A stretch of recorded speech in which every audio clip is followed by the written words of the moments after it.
बॉलीवुड की फिल्म अभिनेत्री जैकलीन फर्नांडीज से एक मुलाकात करने के लिए एक व्यक्ति काफ़ी समय से परेशान था।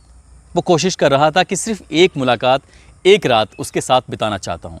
इसके लिए वो लगातार कोशिश कर रहा था। आखिरकार कोशिश रंग ले आती है और जब इस बात का पता चलता है जैकलीन फर्नांडीज को कि उसे एक व्यक्ति से मिलना है और इसके लिए चेन्नई जाना है, तो दिन, तारीख, समय सब मुकर्रर हो चुका था।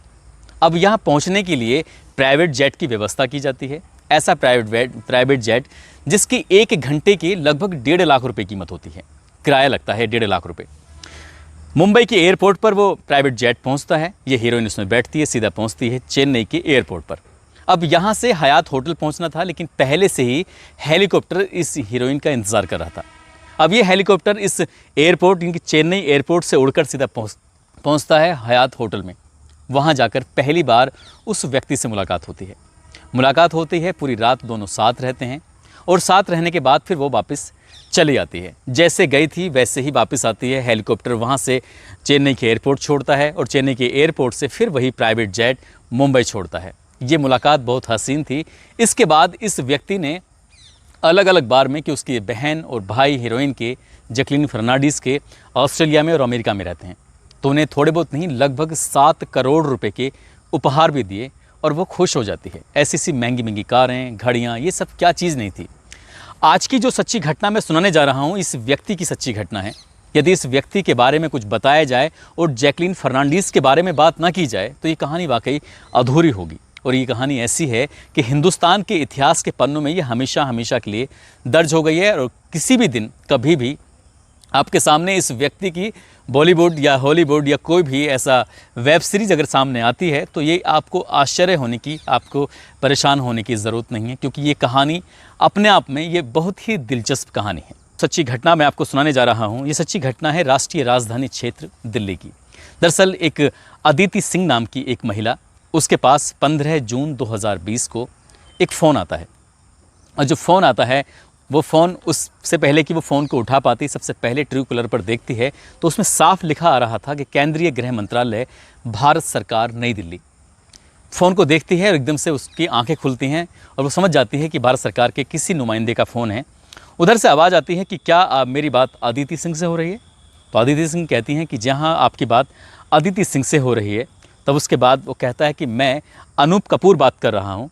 अनूप कपूर जो कि केंद्रीय कानून सचिव है, वहाँ से बोल रहा हूँ, भारत सरकार से। और मैं आपसे एक बात करना चाहता हूँ। दरअसल बात कुछ इस तरह की है कि ये एक प्राइवेट कॉल है। आप इस बात को किसी से शेयर ना करें, क्योंकि मुझे आदेश हुआ है प्रधानमंत्री कार्यालय से, पीएमओ ऑफिस से मुझे आदेश हुआ है आपसे बात करने के लिए। और जैसा कि मैंने आपके बारे में पढ़ा है, आपके बारे में जाना है, आपके जो पति हैं शिवेंद्र मोहन सिंह, उन्होंने स्वास्थ्य सेवाओं में बहुत सारा काम किया है, इसलिए हम उनकी सेवाएं लेना चाहते हैं। भारत सरकार उनकी सेवाएं लेना चाहती है। कोविड-19 जिस तरह से पूरे देश में फैल रहा है, उससे बचाव के लिए आपके पति बहुत मददगार साबित होंगे। एक कमेटी बनाई जाएगी, उस कमेटी में वो शामिल रहेंगे। इससे पहले कि वो कुछ बात कह पाती उसकी पत्नी अदिति सिंह कुछ कह पाती, तो अदिति सिंह सवाल करती। तभी उधर से एक बात आती है कि मैं जानता हूँ कि तुम मुझसे क्या पूछने वाली हो। दरअसल वो व्यक्ति जिसका नाम अनूप कपूर होता है, जो कि केंद्रीय कानून सचिव अपने आप को बता रहा था, उसने कहा कि ये जो तुम्हारे पति हैं वो 2019 से यानी कि 17 अक्टूबर 2019 से तिहाड़ की जेल में बंद हैं और उन पर आर्थिक घपलेबाजी का आरोप लगा था। तो ये भारत सरकार उन्हें अपनी टीम का हिस्सा बनाना चाहती है और उसे जेल से निकालना चाहती है। जेल से निकालने के लिए हमें कुछ प्रक्रियाओं से गुजरना होगा, तो क्या आप इस प्रक्रिया में हमारा साथ देंगी? जब अदिति सिंह के सामने ये बात आती है तो अदिति सिंह वाकई खुश हो जाती है। इतना खुश होती है क्योंकि वो काफ़ी समय से, लगभग कई महीनों से अपने पति को जेल से बाहर निकालने की तमाम कोशिश कर रही थी। न केवल उसका पति था बल्कि उसका जेठ भी था, मलविंदर को भी बाहर निकालना चाहती थी और उसका पति शिवेंद्र मोहन सिंह, इसको भी बाहर निकालना चाहती थी। और अचानक से उसके पास फ़ोन आ जाए तो सोने पर सुहागा हो जाता है। बातचीत का सिलसिला इससे पहले कि और लंबा चलता है, फ़ोन कट हो जाता है और शाम को एक बार फिर से फ़ोन आता है।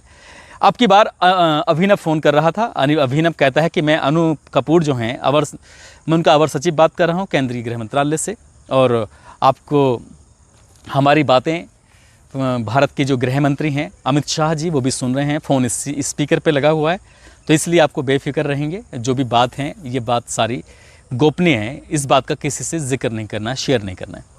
तो पूरी तरह से इस महिला से बातचीत होती है, महिला वो खुश हो जाती है और खुश होने के बाद उसे लगता है कि बहुत जल्दी उसके पति से उसकी मुलाकात होने वाली है, क्योंकि कोविड-19 का इस कदर दौर चल रहा था, इस कदर भय चल रहा था कि जेल में रहने वाले लोगों के ऊपर खासकर खतरा सताया हुआ था। और ये जो व्यक्ति है जिसका नाम मैं ले रहा हूँ बार बार, शिवेंद्र मोहन सिंह और उसका भाई मलविंदर, ये कोई आम आदमी नहीं थे, बल्कि बहुत बड़े आदमी होते हैं, उद्योगपति होते हैं।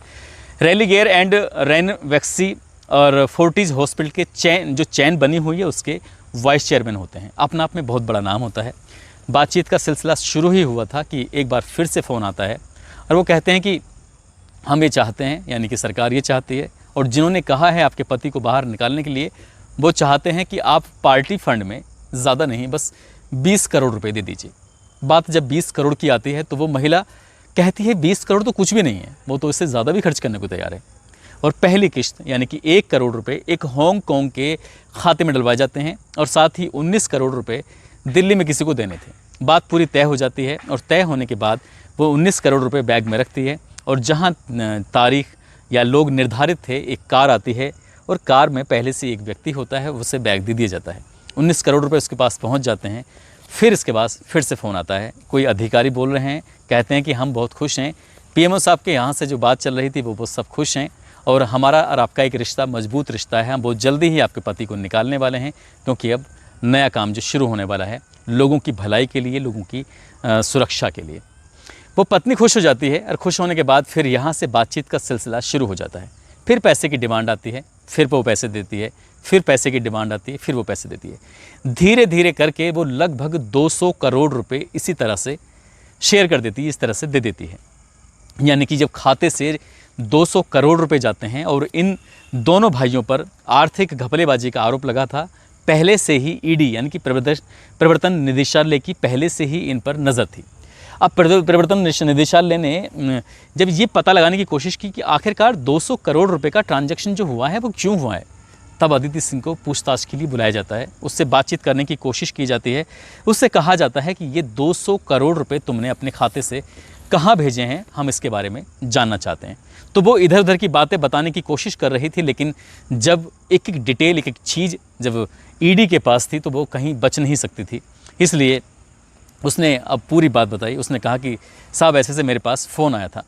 अब ईडी वाले अब पुलिस की मदद से इस मामले की जांच पड़ताल में जुट जाते हैं और जांच पड़ताल में जुटने के बाद जब देखते हैं तो ये लैंडलाइन जो नंबर होता है वो एक साइट है स्पूफिंग ऐप, उसी के माध्यम से वो होता तो विदेशी नंबर था, लेकिन लैंडलाइन नंबर में वो किस तरह से परिवर्तित कर दिया जाता था, जिसलिए सामने वाला आदमी धोखा खा जाता है। पता चलता है कि वो असली है ही नहीं, कोई जालसाजी हुई है, 200 करोड़ रुपए की अदिति सिंह से ठगी हो चुकी है। अब पुलिस के लिए वाकई ये जांच का विषय था। पुलिस जांच करना चाहती थी और जांच करने पे जब पुलिस आगे बढ़ती है, आगे बढ़ते बढ़ते पता चलता है कि ये रोहिणी के जो इलाके में नेटवर्क लगे हुए हैं, तो उस नेटवर्क से बातचीत चल रही थी। और थोड़ा नज़दीक जाने की कोशिश करते हैं और थोड़ा करीब जाने की कोशिश करते हैं तो रोहिणी में जो तिहाड़ जेल है, उस तिहाड़ जेल से ये बातचीत की जा रही थी। तिहाड़ जेल का जब नाम आता है तो वाकई हैरानी होती है। फिर पुलिस वाले और थोड़ा सा गहराई में जाते हैं, बातचीत करने की कोशिश करते हैं। तब बैरक नंबर 204 वार्ड नंबर 3 में एक व्यक्ति जिसका नाम होता है सुकेश चंद्रशेखर। दरअसल ये बातचीत जो हो रही थी अब तक 1 साल में, यानी कि बातचीत शुरुआत होती है जून का महीना था 2020 से और सीधा 2021 आ जाता है मई का महीना। ये लगभग 12 महीने में 40 बार ट्रांजैक्शन होती है और यहाँ से फ़ोन लगातार हो रहा था। अलग अलग नंबर आते थे, अलग अलग बातें हो रही थी, ज़्यादातर लैंडलाइन नंबर। वो किस टेक्निक से था, वो टेक्निक का मामला जो था वो एक ऐप के माध्यम से चल रहा था। पुलिस वाले जब जांच पड़ताल करते हैं तो जांच पड़ताल करने के बाद फिर पता चलता है कि ये नाम सुकेश चंद्रशेखर एक नाम आता है और सुकेश चंद्रशेखर के बारे में जब पता चलता है तो पुलिस वालों को याद आता है कि इस व्यक्ति को तो हमने चुनाव आयोग के अधिकारियों के साथ पकड़ा था। दरअसल सुकेश चंद्रशेखर कोई आम आदमी नहीं था, बल्कि तमिलनाडु में जिस तरह से जयललिता की मौत होने के बाद उनकी पार्टी पर, उनकी सत्ता पर, उनके जो भी मामला था उन पर कब्ज़ा करने के लिए आपस में कुछ लड़ाई झगड़े हो जाते हैं और उनका जो 2 पत्ते वाला जो चुनाव चिन्ह था वो खटाई में पड़ जाता है। यानी कि चुनाव चिन्ह को कब्जे में ले लिया था चुनाव अधिकारियों ने। अब चुनाव चिन्ह को वापस लेने के लिए शशिकला के जो भतीजे हैं दिनाकरण सिंह, वो बार बार कोशिश कर रहे थे, दिनाकरण, और उसके लिए वो किसी भी हद तक जाने को तैयार थे। तभी सुकेश उनसे मिलता है, उनसे कहता है कि दिल्ली में जो चुनाव अधिकारी हैं उनसे मेरी बातचीत है, उनसे मेरी पहचान है, अगर आप कहें तो मैं इस चुनाव चिन्ह यानी कि 2 पत्ते आपको ला के दे दूँगा, और इसके लिए 50 करोड़ रुपए में डील हो जाती है। चुनाव अधिकारियों से बातचीत की सिलसिला शुरू होता है। दिल्ली के होटल में एक मीटिंग रखी जाती है। सुकेश चंद्रशेखर वहाँ पहुँचता है और अधिकारी जब पहुँचते हैं तो बातचीत जब शुरू ही हो रही थी, 50 करोड़ रुपए की पेशकश भी दी जाती है, लेकिन चुनाव अधिकारियों ने पहले से जाल बिछाया हुआ था और जाल बिछाने के बाद सुकेश चंद्रशेखर को गिरफ्तार कर लिया जाता है। जब गिरफ्तार कर लिया जाता है सीधा उसको तिहाड़ जेल में रख दिया जाता है। अब यहाँ तिहाड़ जेल में उसको रहना नहीं चाहता था। अब यहाँ उसने जेल के अधिकारियों से बातचीत की और जेल के अधिकारियों से बातचीत करने के बाद, क्योंकि ये बात जब पुलिस इसके पास तक पहुँचती है, वहाँ जब जेल के बैरक नंबर 204 के वार्ड नंबर 3 में जब छापेमारी करती है तो पता चलता है कि 40 कैदियों की क्षमता वाला ये जो बैरक होता है, इसमें एक अकेला व्यक्ति था, चंद्रशेखर, यानी कि सुकेश चंद्रशेखर अकेला ही रह रहा था। वहाँ उसके ठाट बाट, हालांकि कैमरे लगे हुए थे लेकिन कैमरों को पहले से ही बंद कर दिया गया था। वहाँ कैमरे ज़रूर थे, काम ज़रूर कर रहे थे, लेकिन उसको देख नहीं पा रहे थे क्योंकि पहले से ही कैमरे को बंद कर दिया, कहीं कपड़े के माध्यम से, कहीं किसी पे बोतल लगा दी थी, कहीं कुछ कर दिया था। अब पुलिस वाले इस मामले की जांच पड़ताल में जुटते हैं तो पता चलता है कि जेल के छोटे से छोटे व्यक्ति यानी कि कर्मचारी से लेकर बड़े से बड़े अधिकारी को उसने ख़रीद लिया था। 1 करोड़ रुपये प्रति माह की दर से वो उन्हें गिफ्ट देता था, उन्हें पैसे देता था, इसलिए उस पर किसी की नज़र नहीं होती थी, इसीलिए उसके बैरक को पूरी तरह से खाली कर दिया गया था। और यहीं जब बातचीत चल रही थी, बातचीत चलते चलते एक दिन उसने एक व्यक्ति को देखा और उस व्यक्ति का नाम होता है, जो कि अदिति सिंह का पति होता है, शिवेंद्र मोहन सिंह। और शिवेंद्र मोहन सिंह की एक एक बारीकियाँ उसको जेल में रह के ही पता चलती हैं और यहीं से वो एक फ़ोन का इंतज़ाम करता है, जेलर उसका फ़ोन का इंतज़ाम कराता है और यहीं से वो ठगी की शुरुआत करता है और लगभग 40 बार में 200 करोड़ रुपए जब लूट लेता है, लूटने के बाद एक नाम और बड़ा नाम आता है फिल्म अभिनेत्री जैकलीन फर्नांडिस का। जैकलीन फर्नांडिस के ऊपर मैं बात करूं उससे पहले मैं आपको बता देना चाहता हूं कि ये तमिलनाडु का एक मुदेरी जगह है, वहां का रहने वाला था और इसके पिता विजयन चंद्रशेखर जो कि रबड़ के ठेकेदार और प्राइवेट टाइम मतलब पार्ट टाइम जॉब करते थे और माँ इसकी हाउस वाइफ रहा करती थी।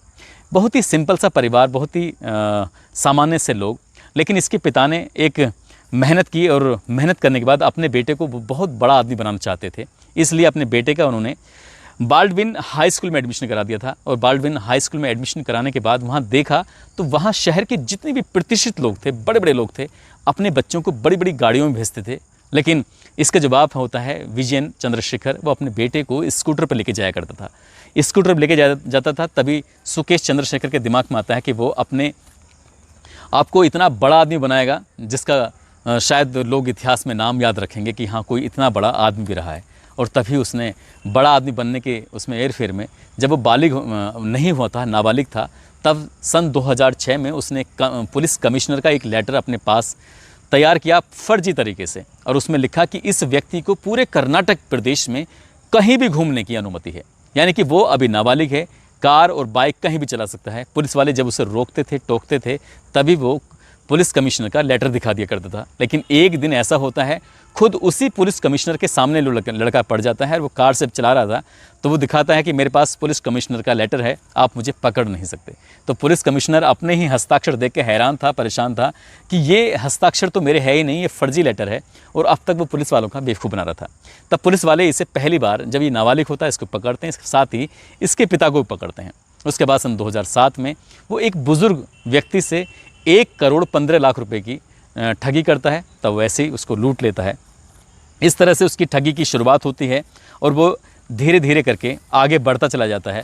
और इसके बाद जब वो थोड़ा बड़ा होता है तो ये तमिलनाडु के मुख्यमंत्री रहे एम करुणानिधि, वो खुद को उनका पोता बताया करता था, हमेशा अपनी गाड़ी पर लाल बत्ती लगा के घूमता था और लाल बत्ती भी कुछ ऐसी होती थी, बहुत ही लग्जरी उसकी लाल बत्ती होती थी, जो देखता था उसको बिना सैल्यूट के रुकता ही नहीं था। एक सामान्य सा लड़का, लेकिन सामान्य से लड़के की एक सबसे ख़ास बात थी, सबसे दिलचस्प बात थी, उसको हिंदी, अंग्रेज़ी, तमिल, मलयालम, कन्नड़ ऐसी भाषाएं, जैसे मैं आपसे हिंदी में बात कर रहा हूं, वैसे ही वो मलयालम, कन्नड़, तमिल और अंग्रेज़ी में वैसी बात करता था। उसकी बातचीत करने का जो अंदाज़ होता था, वो कभी भी अपने आप को या तो बताता था कि मैं मुख्यमंत्री का पोता बात कर रहा हूं, या कहता था कि मैं IAS ऑफिसर बात कर रहा हूं, या कहता था कि मैं एक बड़ा उद्योगपति बात कर रहा हूं। और धीरे धीरे करके उसने लोगों को इस तरह से छलना शुरू किया। छलते छलते उसने एक बार आईएएस ऑफिसर बनकर एक व्यक्ति को फ़ोन करता है जो उद्योगपति होता है। उससे कहता है कि मैं जानता हूँ कि तुम्हें एक टेंडर की ज़रूरत है जो कि 132 करोड़ रुपए का टेंडर है। यदि आप चाहते हैं कि इस टेंडर में आप शामिल होना चाहते हैं तो मैं आपको ये टेंडर दिलवा सकता हूँ, लेकिन इसके लिए आपको कुछ पैसे खर्च करने पड़ेंगे। और इसके लिए उसने कैनरा बैंक में एक खाता खुलवाने की बात की और लगभग 19 करोड़ रुपए उस खाते में डलवाने की बात की। अब उस व्यक्ति के पास, उस उद्योगपति के पास 19 करोड़ रुपए एक साथ नहीं थे। तब उसने कैनरा बैंक से लोन लिया। लोन लेने में बड़ी मशक्क़त होती हैं क्योंकि वो लोन हो नहीं सकता था। इसने मैनेजर को भी शामिल कर लिया और मैनेजर्स को भी उसमें इन्वॉल्व करते उसको भी रिश्वत देने की बात की, यानी कि उसको भी गिफ्ट देने की बात की। आखिरकार वो मैनेजर भी तैयार हो जाता है और 19 करोड़ रुपए खाते में डाल दिए जाते हैं। इससे पहले कि ये लोग सतर्क होते, सचेत होते, पता चलता है कि 12 करोड़ रुपए खाते से निकाले जा चुके हैं और वो खाता जब तक सीज किया तब तक 12 करोड़ रुपए खाते से निकल चुके थे। ऐसे ही उसका सिलसिला आगे बढ़ता रहता है और इसी बीच में उसने एक मलयालम की फिल्म अभिनेत्री होती है लीना मारिया पाल, दरअसल उसके पास खबर भिजवाता है कि मैं तुम्हें लेके एक फ़िल्म बनाना चाहता हूँ कि क्या तुम मेरे साथ फिल्म में काम करोगी। ये हीरोइन उसके पास पहुँचती है। यहाँ पहले से ही लाल बत्ती की गाड़ी होती है, उसकी सुरक्षा में लगे हुए बहुत सारे लोग होते हैं। पैसे की इसके पास कमी नहीं थी। अब तक 100 से ज़्यादा करोड़ रुपए की ये ठगी कर चुका था। बहुत ही पैसा था इसके पास, बहुत सारे लोग आओ भगत। जब पैसा इंसान के पास आता है तो ये सब चीज़ें आसानी से आती चली जाती हैं। ये हीरोइन से मिलती है। मिलने के बाद जब लाल बत्ती की गाड़ी में बैठती है तो उसको सैल्यूट मिलते चले जाते हैं। जहाँ जाती है वहीं उसका एक रुतबा बढ़ता चला जाता है। तो इस हीरोइन को उससे प्यार हो जाता है। जब तक वो समझ पाती तब तक उसको उससे प्यार हो जाता है और उसके दोनों के आपस में एक शारीरिक संबंध बन जाते हैं। इसके बाद इसी बीच में पकड़ा जाता है। पुलिस वाले इसको जेल में डाल देते हैं, लेकिन कुछ दिन के बाद उसको ज़मानत मिल जाती है। उधर इसने हीरोइन जब ये शारीरिक संबंध बनते हैं तो वो गर्भवती भी हो जाती है।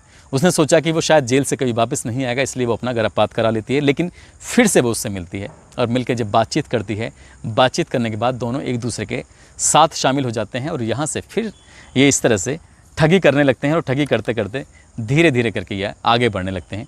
कुल मिलाकर अब ठगी में ये महिला भी शामिल हो जाती है। लेकिन इसी बीच में एम करुणानिधि या फिर ये कहें कि बड़े बड़े नेताओं के साथ इसका उठना बैठना, इसने लगभग 100 लोगों के साथ ठगी की और 10 साल में नहीं 15 साल में लगभग 500 करोड़ रुपए की ठगी को ये अंजाम दे चुका था।